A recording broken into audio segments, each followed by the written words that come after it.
Welcome back, everybody, and happy Monday. I'm meteorologist Andrea Myers, bringing you your daily hail forecast, sponsored as always by C3 Group, Merlin Law Group, American Contractor, and Atlas. And they're linked there for you in the description to this video, so go ahead and check them out. Today, we do have a severe weather risk for Amarillo and Lubbock. It might kind of thread the needle. That's kind of been your story of the year. So we'll take a look here and talk about what hail size we're expecting as well as wind speeds. And then getting into the remainder of the week, we have some good news for a lot of folks across the central and eastern portions of the nation. Should be seeing a cooler pattern on the horizon here, and it's been just baking this summer, so I think that's probably some pretty welcome news for a lot of folks. And then, of course, going to check in at the end of the show here on the tropics, take a look at Lee as well as Margot and where they're headed into later this week. But before we get into our weather, just an update on our next Atlas All-Star Stadium Tour event. That is going to be on September 27th in Charlotte. So if you guys are, out anywhere in the Mid-Atlantic and want to come see Derek, go head out to Charlotte and see him at the Stadium Tour. We're going to have another one coming up in Frisco in October, and then I'll update you guys if there's any more after that. But we've kind of been doing these all summer, and so it's been fun getting out there and saying hello, and we'll do that for at least these two more events coming up. Now getting into our weather. Got a nice little band of rain and some clouds along the cold front here through the central part of the U.S. Even some spotty showers down through Texas right now. That's going to continue to develop into this afternoon and evening. Should roll through, get us a little bit of severe hail moving through the area. There is a lot of instability in spite of the cloud cover that's moving in right now, and we do have some cooler upper air, so actual potential for some hail right now through New Mexico and Texas, and then plenty of rain for us in Oklahoma. Should help us cool down quite a bit here into the next week. Sitting at 64 degrees right now at noon in Kansas City, only 82 in Dallas, looking at triple digits last week. So very different temperatures than what we saw before thanks to that cold front. We got that trough through the northeast, dropping that front all the way through the plains, giving us a over 20-degree temperature difference in some areas right now. From yesterday at noon through today, temperatures dropped that much. So helping us out a little bit, swinging towards fall, moving in the right direction. And with that cold front, we could potentially see some storms. So by around 5 p.m., we're expecting to see one area of some hail up north of I-40 here, could potentially move into Amarillo around 5 p.m. Then these isolated cells are really what we're watching for, that large hail initially. Should track along I-40 near Tucumcari and then southward into the Lubbock area before everything gets into a really messy band headed more towards Abilene. This is where our wind risk will come from into today and tonight, and that should all track down to the southeast. So San Angelo, you're getting rain, Dallas is getting rain, lots of folks getting that much needed rain into tomorrow. Then we also got a sea breeze induced wind risk for Florida. Should have those storms popping up along the central part of the peninsula today into this evening, and then should be a clearer overnight for you guys in Florida. So for hail focused on the southern plains, yeah, we got up to 2 inches for you guys, and that's going to be very scattered with some cells. Probably going to see a lot of ping pong to golf ball size stones into today. So Tucumcari area, you guys have a high-end chance of seeing that initial hail, and then lowering a little bit once we get off east and it starts to get a little bit more scattered. So low end for Amarillo, moderate for Lubbock into Abilene for severe hail into today through tonight, low end for Midland, Odessa as well. But with those isolated strongest storms, again, we could see up to hen egg size hail, 2 inches, for you guys through that corridor. So be on the lookout into today and tonight. Amarillo and Lubbock, we'll see if it makes its way into your neck of the woods. Lubbock had a 5-star this year. Amarillo's gotten a lot of nothing. So watching you two into today.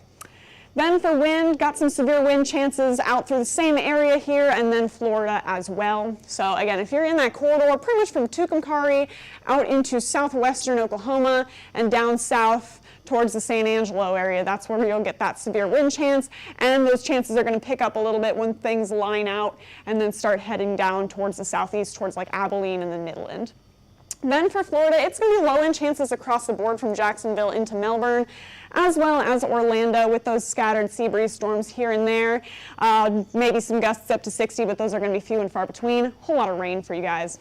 And then into tomorrow, that cold front continues to track off to the east. Scattered showers for a lot of us, and then more rain for Texas and New Mexico. So a whole lot of rain on the books for the next 48 hours here. Some severe weather today into tonight for Texas. But other than that, not really looking at a whole lot of severe risks for tomorrow. Should have a cooling pattern coming up, all right? So there's that trough right now, and that's bringing that cold front through the area. And even though that trough is far up north, could potentially continue to drive that cold front through the U.S., get us some cooler weather, and then there goes Lee. But the rest of us are kind of relying on these troughs starting to drop down and bring us multiple rounds of rain and cool weather for this week. So here's your extended temperature outlook. Looks a whole lot different than it did last week, where Oklahoma City and Dallas were kind of in the bullseye for high temperatures. Now we're finally seeing some chances to be cooler than normal through a lot of the east and into the central plains. Up in the northwest, that's where we're seeing chances of being hotter than normal for this time of year. But a whole lot of us that have just basically been in an oven all summer are finally getting relief from that heat and humidity. So thankful for that into this season. And then there's that drought that we've been dealing with right now. Not a whole lot of rain through Texas into parts of the southeast here, as well as a lot of the Mississippi Valley. But fortunately, we could see some relief from that with bouts of rain that are coming through. So here's kind of what we're looking at into this week. Going to see multiple rounds of rain, particularly through the southern plains and Rocky Mountains through Wednesday and Thursday, and then even some for the southeast as well, but just very concentrated rain and showers through the southeast and through the Rocky Mountains for your Wednesday through Friday. So that'll leave you guys in a good chance of seeing wetter than average conditions through New Mexico and Texas into this week. And then even though the southeast is still getting some rain, you usually see more rain than what you're going to get this time of year. So that's kind of why you're in the yellow there. But whole lot of relief, hopefully, for parts of the southern plains that have been in that extreme drought right now. So hopefully that's some good news on the horizon for that pattern update for you guys. Hopefully you're wanting some relief from the summer weather, and we should start to see a fall storm season moving in here soon with cooler conditions kind of, tracking through the U.S. So we'll keep you updated on all of that. Here's your 5-day rain chances, and then we'll get into the tropics. But again, the whole Oklahoma, Texas area where we get those multiple rounds of rain is expected to get quite a bit of accumulation into the next 5 days just from all of that. So here's kind of what you look like on the day-to-day. Again, not any one particular day with just a monsoon of rain, but just a slow accumulation over the course of the work week should get you guys a decent amount of water in the area for the southern plains, as well as the Rocky Mountains, and even into the central plains by the end of the week. So now getting into fall weather, get out of there summer. Fall's on its way, 12 days away. September 23rd is going to be the first day of fall, so we finally can break out our sweaters, and we may see a little bit of a warm-up by the end of the month. We'll watch out, but if you want to enjoy those pumpkin spice lattes and sweater weather, now's the time to do it because it's feeling gorgeous outside. So take that away from this week. That's kind of the main breakdown. And now into the tropics here. There's Margot, not looking overly impressive and just kind of hanging out in the middle of the Atlantic, and that's the best you can ask for hurricanes and tropical storms, just kind of in the middle of the nowhere.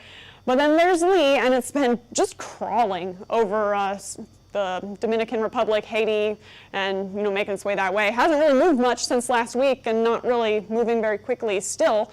You can see it trying to intensify again on its north end, get some symmetry back, and we'll see if it can do just that. So Margot is just on the threshold of a hurricane-force storm, still tropical storm Margot at 70 miles an hour, but should probably become a Category 1 hurricane here in the next little bit. And then still not seeing any land masses really in her track as it tracks up to the north. So watching that through the end of the week. And then for Lee, again, 120-mile-an-hour winds right now. Potential to become a Category 4 once again by Tuesday morning at 130 miles an hour. And then it keeps off to the west-northwest and then suddenly tracks up to the north. And potential to see it make its way up towards like Maine, Nova Scotia, watching that into the beginning of next week. But for the next few days, it's really not in anybody's area. Should bring some maybe heavy surf and swell to anyone along the coastline. But other than that, no real impacts from Lee either. So that's what we got for you guys today. You guys can go ahead and follow us on YouTube, Facebook, Instagram, Twitter, and TikTok. Hit See First on Facebook so you never miss a live video, and smash that subscribe button everywhere else. Stay tuned to our stories, too, for the most up-to-date weather info. And then if you guys want to get in contact with us, you can go ahead and scan the QR code up above me or click the link in the description to this video for access to our severe weather mapping products. Or if you have questions on those, want more info, you can give us a call at 855-334-4245. Email us at info@hailtrace.com or check out hailtrace.com for more details. And we'll be back tomorrow at noon Central Time with more updates on your weather. But for now, I'm meteorologist Andrea Myers. Thanks for watching.